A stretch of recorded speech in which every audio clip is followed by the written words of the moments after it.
મારા બધા દર્શકોને બાપા સીતારામ. ગુજરાત પોલીસે એક જઘન્ય અપરાધના આરોપીને પગમાં ગોળી મારીને એ વાત સાબિત કરી દીધી કે ગુજરાત પોલીસમાં ત્રેવડ કેટલી છે, તાકાત કેટલી છે.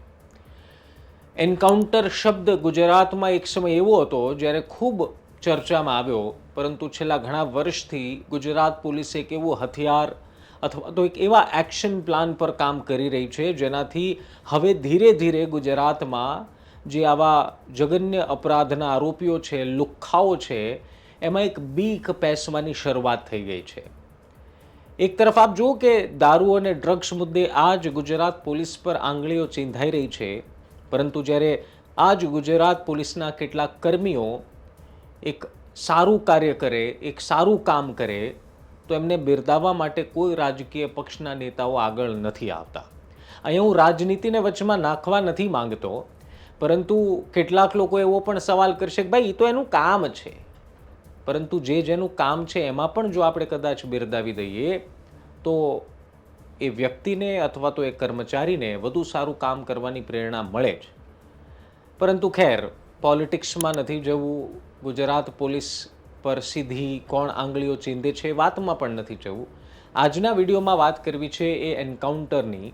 આજના વિડીયોમાં વાત કરવી છે ગુજરાત પોલીસના બદલાયેલા વલણની. આજના વિડીયોમાં વાત કરવી છે કેટલીક એવી બાબતોની જેના પર ધ્યાન તમારું ખેંચાવવું જરૂરી છે. આપ નિષ્કર્ષ જોઈ રહ્યા છો. મારું નામ નિશિત રાજ્યગુરુ છે.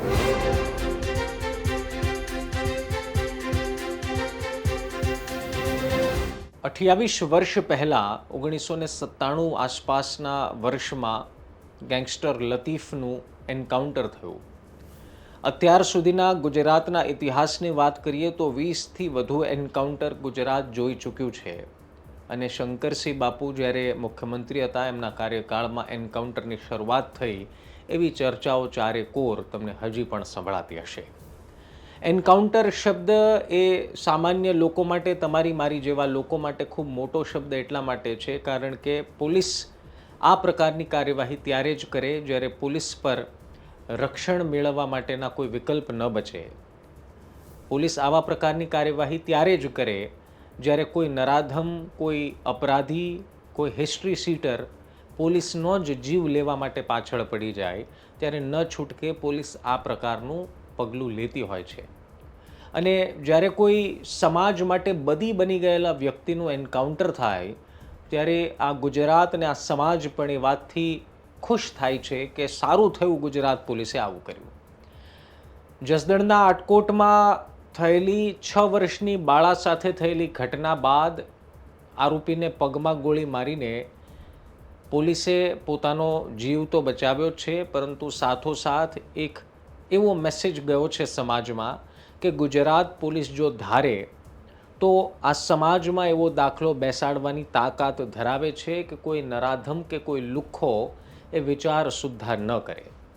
હું આગળ છેલ્લા થોડા દિવસોમાં થયેલી અથવા તો થોડા મહિનાઓમાં થયેલી ઘટનાઓને એક એક લાઇનમાં હું આપને કહી દઉં તો એ અંદાજ આવશે કે ભલે ગુજરાત પોલીસ પર અનેક બાબતોને લઈને આંગળી ચીંધાતી આવી છે, ચીંધાતી રહી છે, અને 100% પોલીસ સારી રીતે જ કામગીરી કરે છે એવો દાવો પણ ન કરી શકાય એવી આંગળીઓ ચીંધાય છે. જેમ કે દારૂ અને ડ્રગ્સ મુદ્દે, જેમ કે હપ્તાખોરી મુદ્દે. પરંતુ સાથોસાથ ગુજરાત પોલીસનો એક એ બીજો ચહેરો પણ છે જેને નકારી શકાય નહીં. સલમાન લસ્સી નામના વ્યક્તિના પગમાં ગોળી મારવાની અથવા તો એને રોકવાની વાત હોય, એને સબક શીખવાડવાની વાત હોય, કે પછી અમદાવાદના એક રેપિસ્ટ મોઇનુદ્દીનને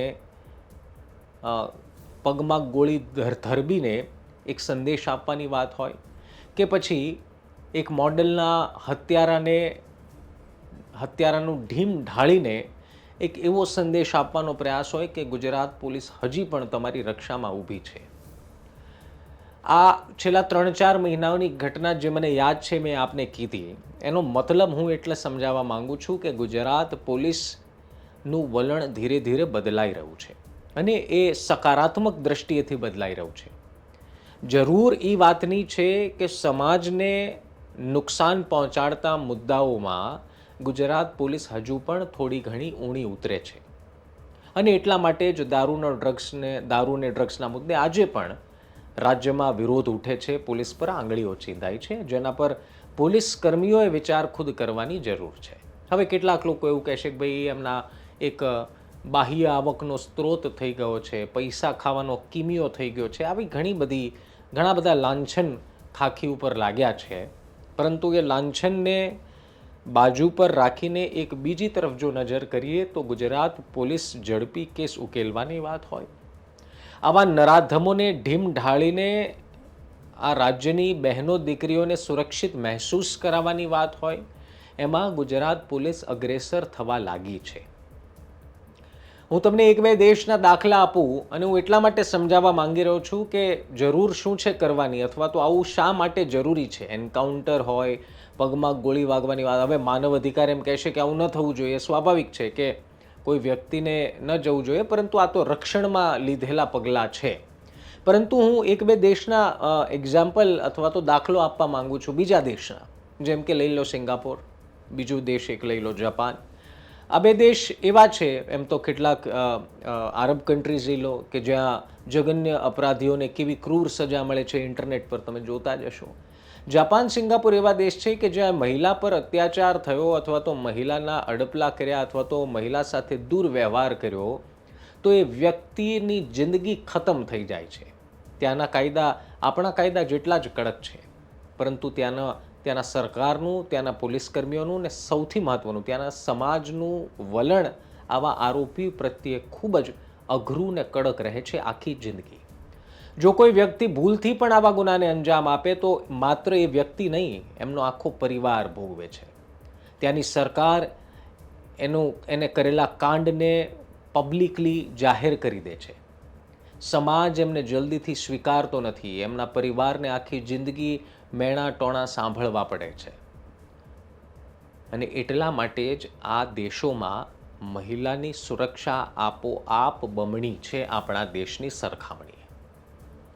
કારણ કે એમાં સમાજનો પણ ખૂબ મોટો રોલ હોય છે અને સરકારની નિયત અને સરકારની નીતિ તો હોય જ છે, એટલે એમાં માત્ર સમાજે કરવાનું છે એવું નથી. પરંતુ આવા લોકો આ દેશમાં, આવા આરોપીઓને ક્યાંય જગ્યા નથી મળતી. નોકરી જતી રહે છે, સમાજમાંથી સ્થાન મોભો જતું રહે છે, તમને ક્યાંય રહેવા માટે ઘર નથી મળતું, તમને સરકારની કોઈ સુવિધાઓ, સરકારની કોઈ યોજનાઓનો લાભ નથી મળતો. આ બધા જ નિયમો છે ત્યાં. આપણે અહીંયા નિયમો ઓછા છે અથવા તો નથી એવી વાત નથી, પરંતુ જરૂર એક દાખલો બેસાડવાની છે. આ રાજ્યની, આ દેશની મહિલાઓને માત્ર પોલીસથી સુરક્ષા જોવે છે એવું નથી, એ તો જરૂરી છે જ, પરંતુ આ દેશની અને રાજ્યની મહિલાઓને આ નરાધમોના મનમાં બીક પણ જોવી છે. અને બીક હશે તો જ ગુનાને અંજામ આપતા અચકાશે. આપ વિચાર કરો કે આટકોટમાં એક 3 સંતાનનો બાપ 6 વર્ષની માસૂમને પીખી નાખવાના પ્રયાસ કરે, આનથી ભૂંડી વિકૃતિ આપણે ક્યાંય સાંભળી કે જોઈ પણ નથી. હવે એટલા માટે એની હિંમત જાગી કારણ કે એમને એ ભાસ જ નથી, અહેસાસ જ નથી કે જો હું કદાચ આવું કરીશ તો આ સરકાર, આ પોલીસ તંત્ર ને આ સમાજ મારો અને મારા પરિવારના શું હાસલ કરશે, શું હાલત કરશે, એ વાતનો એને અહેસાસ જ નથી ને એટલા માટે આવા નરાધમોની હિંમત બમણી થતી જાય છે. દાખલો કેવી રીતે બેસે? તો આવી રીતે જ બેસે. જ્યારે કોઈ ખાખી પર હુમલો કરવાનો પ્રયાસ કરે, ભાગવાનો પ્રયાસ કરે, છટકબારી શોધીને પોલીસ પર હુમલો કરીને એમની બંદૂક છીનવીને પોલીસ પર તાનવાનો પ્રયાસ કરે, ત્યારે જ્યારે પોલીસ આવી એક્શન લે ત્યારે જે સમાજમાં બીક બેસે છે, આવા નરાધમોમાં બીક બેસે છે કે જો આપણે આવું કરીશું તો આપણી હાલત પણ આવી હશે, આપણે પણ હોસ્પિટલમાં પથારી પર 3-6 મહિના, વર્ષો સુધી બેસવું પડશે, ખોડ ખાપણ પગમાં આવી જશે. આવી બીક નથી બેસાડી શકતા, એટલે જ આવા લુખ્ખાઓ સરેઆમ આપણી બહેનોને, આપણી માતાઓ પર ગંદી નજર નાખે છે. પોલીસે સારી કામગીરી કરી છે. પોલીસ આવું જો સતત કરતી રહેશે, પોલીસ જો કડકાઈથી પગલાં લેશે, આવું કરતી રહેશે એનો મતલબ ફાયરિંગ કરતી રહેશે એવું નહીં, પરંતુ કડકાઈથી પગલાં લેશે બધા વિષયો પર, તો જ પોલીસ પ્રત્યેનું માન વધશે ને તો જ મનોમન લોકોમાં સુરક્ષાનો અહેસાસ થવા લાગશે. હવે સુધારા વધારા કરવું એ તમારું કે મારું કામ નથી, એ સરકારનું કામ છે. અને મેં જેમ પહેલાં કહ્યું એમ કે પોલીસનું વલણ આવા કિસ્સાઓમાં કડક થઈ રહ્યું છે. તમે પાછલા કેસ ધ્યાન પર લેશો તો અંદાજ આવશે કે મહિલા પર થયેલા અત્યાચારમાં ગુજરાત પોલીસ કાચું કાપતી નથી, ઢીલું મૂકતી નથી. ગુજરાત પોલીસ કડકાઈથી ઝડપથી કાર્યવાહી કરીને એ ફરી વિશ્વાસ જગાવવાનો પ્રયાસ કરે છે, વિશ્વાસ કાયમ રાખવાનો પ્રયાસ કરે છે કે આ વિષયમાં અમે બાંધછોડ નહીં કરીએ. બસ જરૂરી છે કે સમાજના લગતા બધા જ મુદ્દાઓ, દારૂ ડ્રગ્સના મુદ્દા, હપ્તાખોરીના મુદ્દા, વ્યાજના વિષચક્રના મુદ્દા, પછી પ્રતાડિતના મુદ્દા, આ ઘણા બધા મુદ્દાઓ છે, એમાં પોલીસે આ વલણ અપનાવવાની જરૂર છે. તમારું શું માનવું છે કમેન્ટમાં જરૂર લખજો, જેથી કરીને આપણો આ સંદેશ ગુજરાત પોલીસ સુધી પહોંચે અને જતાં જતાં રાજકીય પક્ષોના નેતાઓને પણ અમારી વિનંતી છે કે પોલીસ પર જ્યાં આંગળી ચીંધવાની જરૂર હોય ત્યાં ચીંધાવી જોઈએ, એમને અહેસાસ એમની ભૂલનો કરાવવો જોઈએ. પરંતુ સાથોસાથ જ્યારે ગુજરાત પોલીસ કોઈ સારું કાર્ય કરે, સમાજ માટે કાર્ય સારું સાબિત થતું હોય તો એમને બિરદાવવા પણ જોઈએ, જેથી કરીને એ પોતાનું કામ વધુ કુશળતાથી, વધુ ચોકસાઈથી કરવા માટે ટેવાય, માટે એમને પ્રેરણા મળે. કમેન્ટ જરૂર કરજો. આવતીકાલે મળીશું નવા વિડીયો સાથે. ત્યાં સુધી ધ્યાન રાખો, મજા કરો. બાપા સીતારામ.